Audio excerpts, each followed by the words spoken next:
શું તમારે એક સાથે ત્રણ વખત મત આપવાના થશે? આમ તો જો કે તમને ખબર પડી ગઈ હશે કે હું શેની વાત કરી રહ્યો છું. વન નેશન વન ઇલેક્શનની. છેલ્લા ઘણા સમયથી આ ટોપિક ચાલી રહ્યો છે અને હવે કેન્દ્રની સમિતિએ આને મંજૂરી પણ આપી દીધી છે. હવે આગળના સમયમાં એ પાર્લામેન્ટમાં પાસ પણ થઈ જશે અથવા તો નાપાસ પણ થશે. પરંતુ જો પાસ થઈ જશે તો ટૂંક સમયની અંદર તમારે એક સાથે આ દેશની અંદર ત્રણ વખત મત આપવાના થશે. હવે આનાથી ઘણો બધો ફાયદો ભાજપને થવાનો છે કે નહીં એના ઉપર અત્યારે ચર્ચાઓ ચાલી રહી છે અને આ સાથે જ વિરોધ પક્ષ પણ આનો વિરોધ કરી રહ્યું છે. પરંતુ શું વન નેશન વન ઇલેક્શન આવવાથી ભાજપને આનો સીધો ફાયદો 2029ની ચૂંટણીમાં થવાનો છે?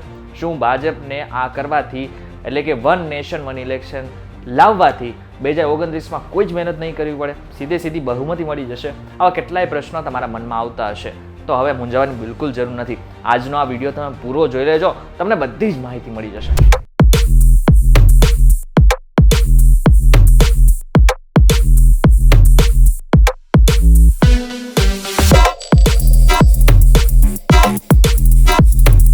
વેલકમ બેક ફોક્સ વીટીવી ગુજરાતી.com પર તમારું સ્વાગત છે. મારું નામ છે કરણ ચરતરા.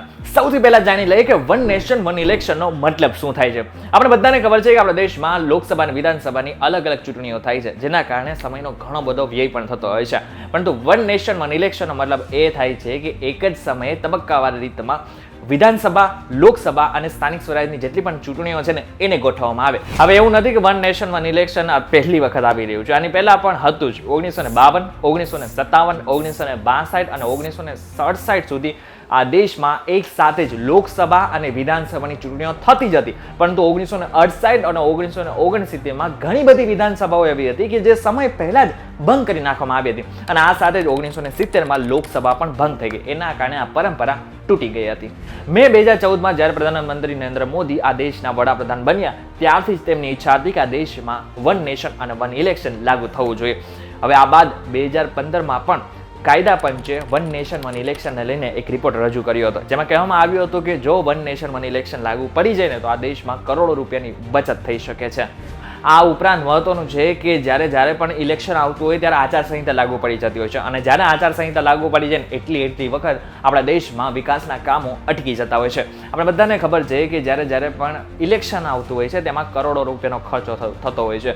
હવે જે કરોડો રૂપિયાનો ખર્ચો છે એ કોઈ નેતા તો નથી આપવાના, એ આપણા સામાન્ય જનતાના પૈસા હોય છે. એટલા માટે થઈને કરોડો રૂપિયાનો ખર્ચો તો થાય છે અને એની સાથે સમયનો પણ એટલો જ વ્યય થતો હોય છે.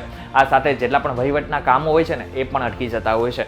આ જ બાબતને લઈને 2019માં નરેન્દ્ર મોદીની સરકારે એક ઔપચારિક બેઠક પણ બોલાવી હતી, જેનો વિરોધ પક્ષે ભારે વિરોધ કર્યો હતો.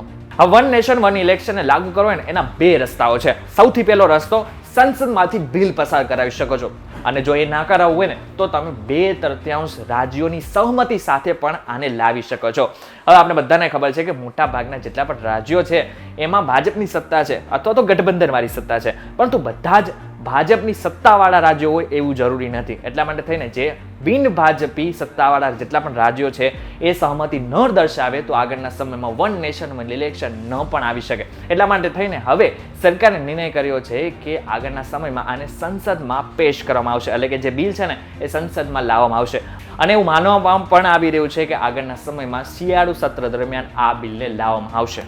હવે મહત્વનું છે કે આ બધા જ જેટલા પણ મુદ્દાઓ છે, એટલે વન નેશન વન ઇલેક્શનને લઈને જેટલા પણ ચર્ચાઓ મુદ્દાઓ છે એ કંઈ પ્રધાનમંત્રી નરેન્દ્ર મોદી અથવા તો ભાજપના નેતાઓ જ નક્કી કરે એવું નથી હોતું. આના માટે થઈને થોડાક સમય પહેલા પૂર્વ રાષ્ટ્રપતિ રામનાથ કોવિંદની અધ્યક્ષતામાં એક પેનલ બનાવવામાં આવી હતી. હવે એમાં માત્ર પક્ષના જ લોકો નહોતા, એમાં પક્ષ, વિપક્ષ અને મોટા અધિકારીઓ પણ સામેલ હતા. એમને લોકો પાસે ગયા અને લગભગ 18,000 પેજનો એક રિપોર્ટ તૈયાર કર્યો છે. એમાં કેટલાક સૂચનો આપ્યા છે. હવે સૂચનો થોડાક તમારે ધ્યાનથી સાંભળવા પડશે અને સમજવા પણ પડશે, કારણ કે એ સૂચનો ઘણા મહત્વના છે. જેમાંથી પહેલું સૂચન એ છે, આગામી લોકસભા ચૂંટણી એટલે કે 2029 સુધી તમામ રાજ્યોની વિધાનસભાનો કાર્યકાળ લંબાવવો જોઈએ. હવે ઘણી બધી વખત એવું બનતું હોય છે કે ઘણી બધી વિધાનસભાઓ સમય પહેલા ભંગ થઈ શકે છે. હવે એવા કિસ્સામાં શું કરવું? તો જ્યાં સુધી સમયગાળો છે ત્યાં સુધી એક નવી ચૂંટણી અને ફરીથી જ્યારે અસલી એટલે કે વન નેશન વન ઇલેક્શનની દરમિયાન જે અસલી ચૂંટણી આવશે ત્યારે પણ એમાં મત આપવાનો છે, એટલે કે ફરી એકવાર વિધાનસભાની ચૂંટણી થશે. હવે આ બે તબક્કામાં ચૂંટણી યોજાશે, જેમાં પહેલો તબક્કો છે એમાં લોકસભા અને વિધાનસભાની ચૂંટણી થશે અને બીજા તબક્કામાં એટલે કે આવનારા લોકસભા અને વિધાનસભા પૂરી થઈ એના 100 દિવસની અંદર સ્થાનિક સ્વરાજની પણ ચૂંટણી આવશે. એટલે કે બે તબક્કામાં આ ચૂંટણી થશે. ચૂંટણી પંચ વિધાનસભા, લોકસભા અને સ્થાનિક સ્વરાજની ચૂંટણી માટે રાજ્ય ચૂંટણી સત્તાવાળાઓ પાસે પરામર્શ એટલે કે સજેશન લઈને એક જ મતદાર યાદી અને મતદાન ઓળખ કાર્ડ તૈયાર કરશે. હવે એ મુદ્દો કે જેના ઉપર આ વિડીયોની આપણે શરૂઆત કરી હતી, એટલે કે આ વન નેશન વન ઇલેક્શનથી ભાજપને શું ફાયદો. હવે આના માટે થઈને એક રિપોર્ટ કર્યો છે, એટલે કે એક સંસ્થાએ એક રિપોર્ટ તૈયાર કર્યો છે. એમાં આ બધી વસ્તુ દર્શાવે છે. આ રિપોર્ટ કયો છે? પબ્લિક પોલિસીના મુદ્દાઓ પર થિંક ટેન્ક IDFC સંસ્થાના અભ્યાસમાં કેટલીક રસપ્રદ બાબતો પ્રકાશમાં આવી છે. જેમ કે હવે લોકસભા અને વિધાનસભાની ચૂંટણી વચ્ચે જો 6 મહિના કરતાં પણ ઓછું અંતર જોવા મળે ને તો જે મતદારો 77% પહોંચ્યા હતા ને એ 61% થઈ જાય. એટલે કે 61% લોકો હવે આગળના સમયમાં એક પક્ષને મત આપે, એટલે કે જે જૂનો પક્ષ હોય એને જ પસંદ કરે એવી સંભાવના 61% થઈ જાય છે. હવે આપણે બધાને ખબર છે કે મોટાભાગના અત્યારે જે રાજ્યો છે એમાં કાં તો ભાજપની સરકાર છે અથવા તો ગઠબંધનવાળી સરકાર છે. હવે આવી બધી સિચ્યુએશનમાં ભાજપને ક્યાંક ને ક્યાંક સીધો ફાયદો થાય એવી શક્યતાઓ પણ વર્તવામાં આવી રહી છે. પરંતુ એવું જરૂરી નથી કે એ જ બધું થાય, એટલે કે ભાજપને આનાથી ફાયદો સીધો જ થશે એવું બિલકુલ જરૂરી નથી. આવનારા સમયમાં સમય અને સંજોગો પ્રમાણે લોકો પોતાનો મત બતાવતા હોય છે. ત્યારે આ બાબતને લઈને તમારું શું કહેવું છે?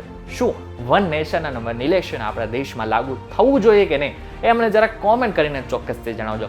આ વિડીયોને તમારે હવે મેક્સિમમ લોકો સુધી પહોંચાડી દેવાનો છે, કારણ કે આ વિડીયો ઇન્ફોર્મેટિવ વિડીયો છે જે તમારે તમારા મિત્રો સુધી ચોક્કસથી અમે માનીએ છીએ કે પહોંચાડી દેવો જોઈએ, જેથી એમને પણ નોલેજ મળતું રહે. આ વિડીયો પસંદ આવ્યો તો વિડીયો લાઈક અને શેર જરૂરથી કરજો. તથા આવા જ ઇન્ફોર્મેટિવ વિડીયોઝ માટે અમારી આ ચેનલ VTVgujarati.com ને એકવાર સબસ્ક્રાઇબ કરી નાખજો. આવા જ ઇન્ફોર્મેટિવ વિડીયોઝ અને જો તમારે આર્ટિકલ વાંચો હોય તો અમારી એક એપ્લિકેશન પણ છે જેની લિંક મેં ડિસ્ક્રિપ્શનમાં આપેલી છે, તેથી તમે ડાયરેક્ટ આને ઇન્સ્ટોલ કરી શકશો. ફરી મળીશું એક નવા વિડીયો સાથે, એક નવા કોન્સેપ્ટ સાથે. ત્યાં સુધી મને રજા આપો. નમસ્કાર.